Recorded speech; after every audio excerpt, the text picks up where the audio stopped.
Liverpool have no excuses to not get this transfer window right, and I'm afraid they might get it wrong. So let's look at everything that's going on in the transfer window for Liverpool and dive into exactly how they might mess it up, why I'm afraid they will, and what they could do to prevent it potentially.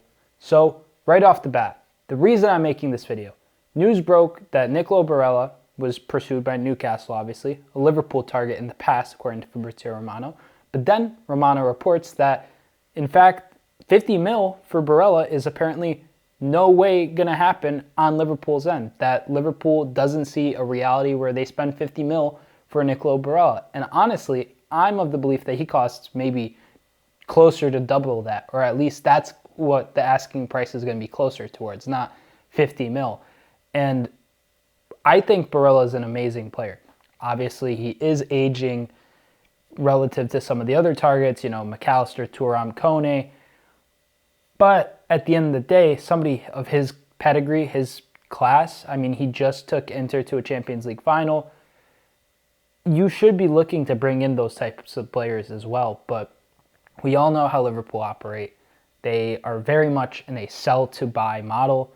If you look at the past few transfer windows, Liverpool hasn't really invested unless you're looking at the period of time where they just sold Coutinho to Barcelona. They sold Suarez to Barca a couple seasons before that. And ultimately, it just shows a trend and a pattern of Liverpool not willing to invest when they need to. I understand that a lot is going on with the construction of the Anfield Road extension, but at the same time, it's not like if that wasn't going on, we'd suddenly have 50 to 150 mil more to spend this window.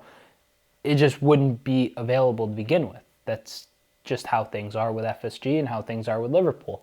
So let's look at how they can mess it up. Nicolo Barella, like I said, 50 mil is too much of an asking price for Liverpool. They are happy with signing McAllister, which I'm also happy with. I assume many Liverpool fans are, especially at the price. They are more than likely happy to sign Khéphren Thuram. We'll see how that progresses. 35 to 45 mil is the expected fee. My takeaway is this. Liverpool doesn't want to spend big this summer. It doesn't matter how much money and revenue they've made or how badly the squad needs to be replenished. They're going to look for the best deals this summer with no ifs, ands, or buts. That is their primary goal. So McAllister, wonderful signing, 35 mil. Khéphren Thuram, another target in the ballpark of probably 35 to 50 mil, closer to 45, I'd say. Manu Kone, another target who has seen links towards him die down in recent days. He's expected to go and be valued around 35 to 40 mil as well. Ultimately, with Liverpool, my biggest concern is they're going for all these players that are worth 30, 45 mil, and I think that's well and good. That fee range has worked wonders for Liverpool in the past. Then it's like, okay, we're going to turn what was potentially Jude Bellingham money into the rebuild. And at the same time, you're looking at it, and it's like, okay, 35 mil for McAllister. Say 40 mil for Khéphren Thuram. Say we get another midfielder, maybe Gabri Vega, for example, because we know his release clause is around 40 mil. So that'd be 40, 40, 35, that's 115.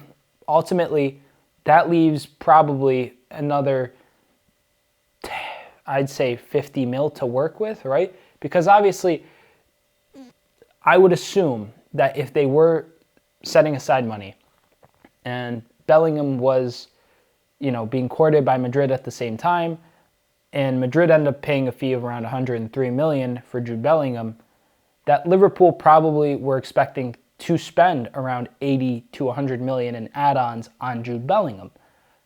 At the end of the day, he chose Madrid, and even then, if they did get Jude Bellingham, I'm fairly certain they wouldn't have, spent it all on just one player. They would have brought in some other players, so there would have had to be, with players like going, just regular players going for 20, 25, 30 mil, anyone that's half decent being valued at above 50, it sets up a system where Liverpool, honestly, I'm afraid that they're not going to invest their money wisely. But here's how they could.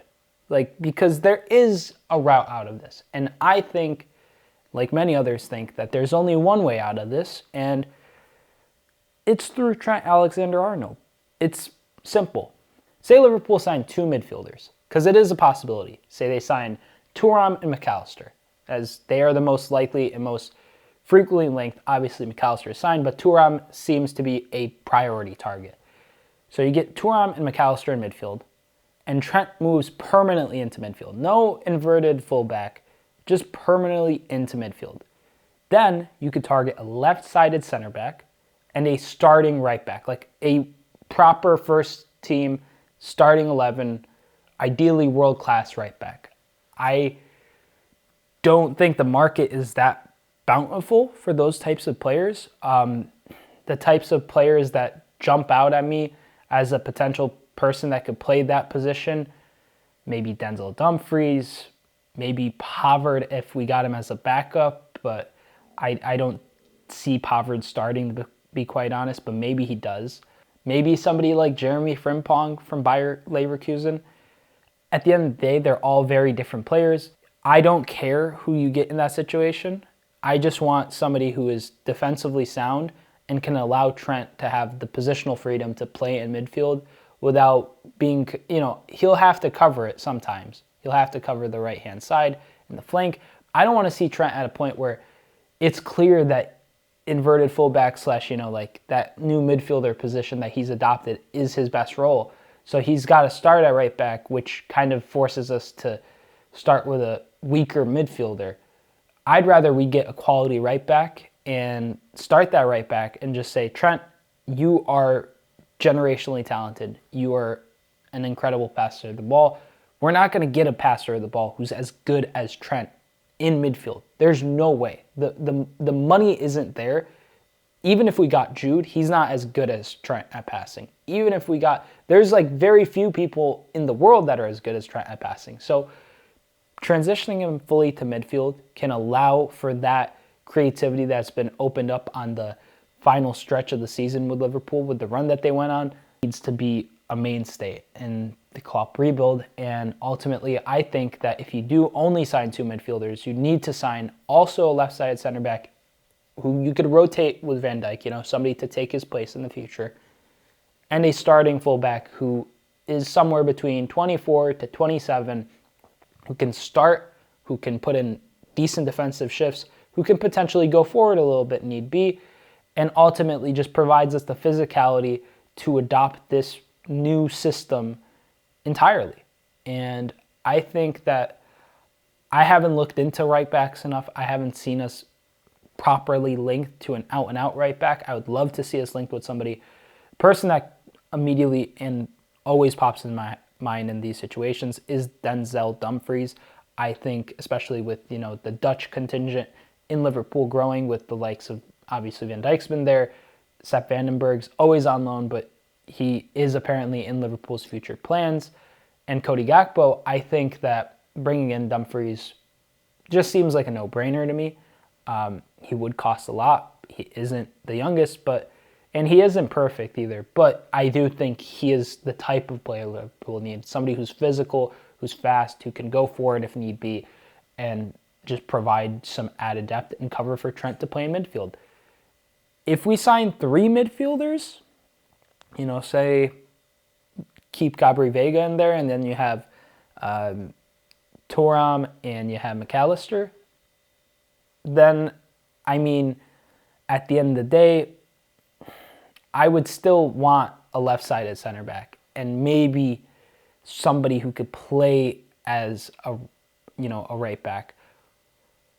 Ultimately, if we're going for, Gabri Vega and McAllister and Thuram, I don't see a proper DM in there. Thuram's more of a center mid to me. Vega's more of an attacking mid. And while McAllister can play in a pivot, I don't know. I am excited for Bajcetic to return to Liverpool this upcoming season, and coming off that injury, I think he's going to have a point to prove. There's going to be midfielders that are coming into the club, and he wants to carve out a spot in the starting 11, and Klopp obviously rates him, so I would love to see him get some more minutes, and I'd be interested to see how he plays in a system with the likes of Thuram and McAllister. I think that could be really tasty and a really enticing opportunity. But now, with Trent as the new number 10 for England, It's clear that midfield going forward should be Trent's position.